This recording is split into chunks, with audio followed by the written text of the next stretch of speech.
Nagulat si Leon dahil nakita niyang muli itong si Tigre. Buong akala niya ay wala na nga ito at tuluyang na namatay.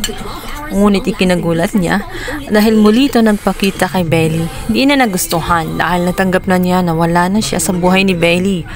At maging sa kanya, nakapagmabon at itong si Leon. Kung yung kaya't sinabihan niya itong si Hannah na lumayo na lamang kay Bailey at hindi na niya kailangan ang presensya ni Hannah dahil matagal na nilang sinanay ang kanyang sarili na wala siya. Hindi na siya kailangan. Hindi nang paumanhin itong si Hannah. Napilitan lamang siya na gawin yun dahil yun ang gusto ng kanyang mga magulang. Kaya naman, itunoon niya ang kanyang oras. Nagpalakas siya at nag-focus sa kanyang career. At nang makuha na nga niyang lahat-lahat ng kanyang gusto ay naisipan niya mayroon pa rin kulang. Ayun nga ang kanyang anak na si Bailey at siya. Subalit, ayaw ni Leon na kailanman mangingialam pa itong si Hannah dahil inako na ni Leon ang responsibilidad mula ng mga oras na kinalimutan niya itong si Bailey at siya. Sa naging desisyon nitong si Leon, sinubukan niyang sabihan ito na makakatulong siya na hanapin ang salarin sa gumawa kay Bailey dahil nga sa ngayon ay makapangyarihan na siya at mayaman. Subalit, nag-insist itong si Leon na hindi na niya kailangan at siya nang bahala para kay Bailey.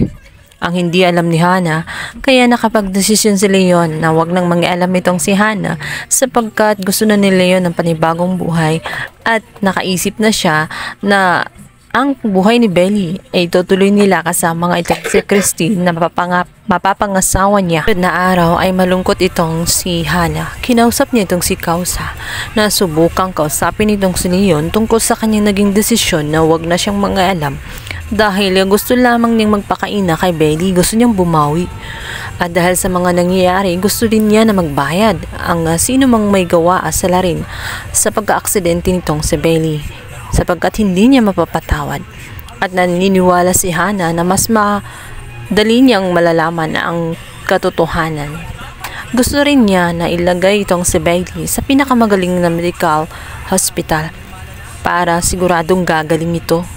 Yun na lang ang tanging paraan para kahit papano mabawasan ang sakit ng kanyang nararamdaman at mapunan ang mga pagkukulang na nawala siya nung mga maraming taon. Balit, sinabi nga ni Kausa na hindi niya kailangan suwayin ang mga desisyon nitong si Leon.